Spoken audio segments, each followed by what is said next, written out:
Hello, fellow paint pourers. I wanted to share this idea I came up with, probably not new to some of you, but if it can help you out, I'd like to show you this little trick I picked up. What we have is paint pouring over rocks. I figured out a nice clean little way to do it without much mess and to get a decent coating over it. Picked up at the dollar store, or you can get them at the grocery store. These little mini solo cup things, whatever brand they are, doesn't really matter. What I do with one is I take the cup and 3 push pin tacks and I poke them through something like so. You can see it comes through.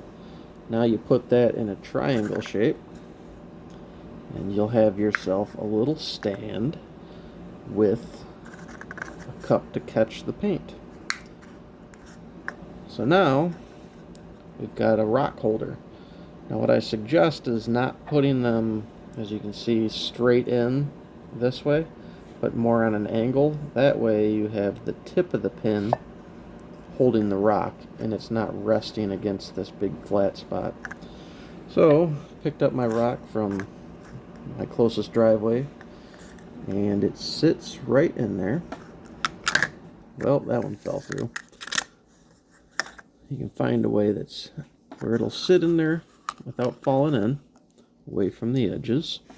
I'll show you here. Sits on there quite nicely. Now what I have is my pre-mixed bottles. These little bottles, there's 2 for $1.25 at the dollar store. Whatever colors you want to use, you can go wild with. I just open each 3. These things are great because they seal up and they work kind of like a glue bottle. So now we'll get up close and personal here in the rock and give it some nice little coatings. You could do a flip cup right over this, but I kind of have fun doing it this way. But you want to make sure it drips over the sides, and hopefully the capillary action will be strong enough to coat the bottom of the rock as well. So you can just go around till your heart's content, however you feel like decorating this, and you let it sit for a little bit after that. I'm going to call that good for a short video's sake. Touch it with a little flame. Get some tiny cells in there. Now I'll let this sit and we'll come back and take a look and see what the finished product looks like. We're back after about 24 hours and let's take a look at our rock. Alright, it's not as pretty as it looked when it was wet. I should say that I used a school glue mixture of 60% school glue, 40% water, and then I added the paint, probably a 70 to 30% ratio paint to mix. So what I have now, I've learned my lessons in the past. I have kind of fat fingers, so trying to get this out can be difficult. So I've got some nice kitchen utensils here, because I have knocked these down into the liquid paint below, but I'm going to be careful like I'm playing Operation here. I stuck a little bit to the pins, so this helps me get some nice pressure. Alright, success.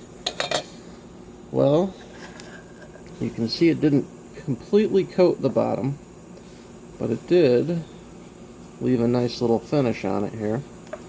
Let's see. I also have another one that one of them I said, like I said before, I dropped in there. So I'll try this here again. Okay, that glue does like to act like glue, but we rescued it. So this one kind of looks a little cooler, even though I dropped it into the paint pour mixture. But that's a nice way to contain the mess. You can see the paint in there. Truthfully, this one's still liquid. I could pour it on something if I wanted to. But that's my cheap, easy way to paint pour over rocks. If you had a bigger rock, you could probably use a bigger size cup. But at least now you have a good idea. Have a good night.